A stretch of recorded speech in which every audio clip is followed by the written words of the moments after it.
Andhra Pradesh Congress party అధ్యక్షురాలు YS Sharmila మాట్లాడుతూ YSR Congress party అంటే వైవి సుబ్బారెడ్డి, సాయిరెడ్డి, సజ్జల రామకృష్ణారెడ్డి అని అయితే ఆయన వ్యాఖ్యానించడం ఎట్లా చూడొచ్చు ఆమె చెప్పడానికి? మరి అలా అంటే మరి కాంగ్రెస్ పార్టీ ఏంటి, రాహుల్ గాంధీ, సోనియా గాంధీ.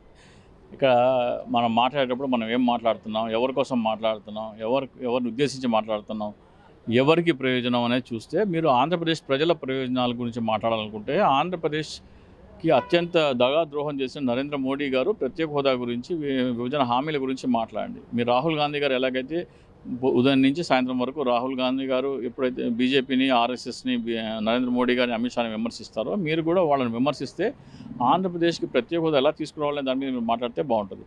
మీరు ఎంతసేపు జగన్మోహన్ రెడ్డి గారిని విమర్శిస్తే, జగన్మోహన్ రెడ్డి గారిని విమర్శించి చంద్రబాబు నాయుడుకి లబ్ధి చేకూర్చాలనే మీ ప్రయత్నంలో ఒక తపనం కనపడుతుంది. కానీ మీరు కాంగ్రెస్ పార్టీ కోసమో, రాష్ట్ర ప్రజల కోసమో, కాంగ్రెస్ పార్టీ బలపడటం కోసమో ఏమి చేస్తుంటే కనబడట్లేదు.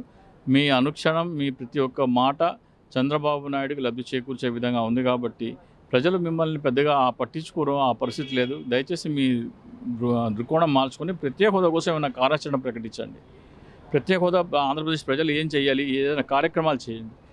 గత 9 సంవత్సరాలు 9 నెలలుగా మీరు ఆంధ్రప్రదేశ్ గురించి ఏనాడూ మాట్లాడలేదు. ఆంధ్రప్రదేశ్కి ప్రత్యేక హోదా రాకపోయినా, పోలవరం జరగకపోయినా, కడప ఉక్కు కర్మాగారం లేకపోయినా, రైల్వే జోన్ లేకపోయినా, వెనుకబడిన జిల్లాకు నిధులు లేకపోయినా, ఓడరేవులు లేకపోయినా, విశాఖపట్నం ఉక్కు కర్మాగారం గురించి కానీ మీరు ఎప్పుడు మాట్లాడలేదు. ఎన్నికల 3 నెలల ముందనగా వచ్చి కాంగ్రెస్ పార్టీలో చేరి మీరు జగన్మోహన్ రెడ్డి గారిని విమర్శించి చంద్రబాబు నాయుడుకి లబ్ధి చేకూర్చే వ్యూహంలో భాగంగానే మాత్రం మీరు కాంగ్రెస్లో చేరారు తప్ప మీరు ఆంధ్రప్రదేశ్ ప్రజల కోసం కానీ, ఆంధ్రప్రదేశ్ ప్రయోజనాల కోసం కానీ మీరు ఏ దిశగా కృషి చేస్తుంటే మనకి కనబడట్లేదు.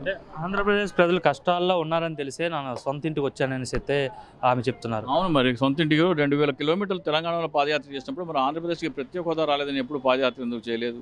పోనీ ఇప్పుడు ఏం చేస్తున్నారు? ఆ దిశగా ఏమైనా చేస్తున్నారా అంటే అదేమీ కనపడట్లేదు మనకి. మీరు ఆంధ్రప్రదేశ్ కోసం మీరు కష్టపడేటైతే మీరు నరేంద్ర మోడీని ప్రశ్నిస్తారు, జగన్మోహన్ రెడ్డిని కాదు. ప్రత్యేక హోదా, పోలవరం ప్రాజెక్టు మీ కాంగ్రెస్ పార్టీ ఆంధ్రప్రదేశ్లో బలపడాలన్నా, మీరు బలపడాలన్నా, ఆంధ్రప్రదేశ్ ప్రజలకు ఉపయోగం జరగాలన్నా మీరు నరేంద్ర మోడీని ప్రశ్నిస్తే ఉపయోగకరం. కానీ మీరు ఆంధ్రప్రదేశ్లో జగన్మోహన్ రెడ్డి గారిని ప్రశ్నిస్తే మీరు కేవలం చంద్రబాబు నాయుడిని బలోపేతం చేయడం మాత్రమే కృషి చేస్తున్నారని భావించాల్సి ఉంటుంది. ఎంతవరకు ఇబ్బంది పడే అవకాశం ఉంది జగన్మోహన్ రెడ్డి షర్మిల వల్ల? 0%. వీళ్ళందరూ షర్మిల గారు మాట్లాడే అన్నీ పవన్ కళ్యాణ్, చంద్రబాబు నాయుడు ఆల్రెడీ మాట్లాడేశారు. పవన్ కళ్యాణ్ కూడా పెద్దగా జనాలు పట్టించుకోవట్లేదు కాబట్టి ఒక కొత్త ఫేస్ని తీసుకొచ్చి షర్మిలతో మాట్లాడిస్తున్నారు. ఇవన్నీ చిలక పలుకులు, ప్యారెటింగ్ అంటారు ఇంగ్లీష్లో. చిలక చేత మాట్లాడించడం అంటారు. సో షర్మిల చేత మాట్లాడిస్తున్నారు.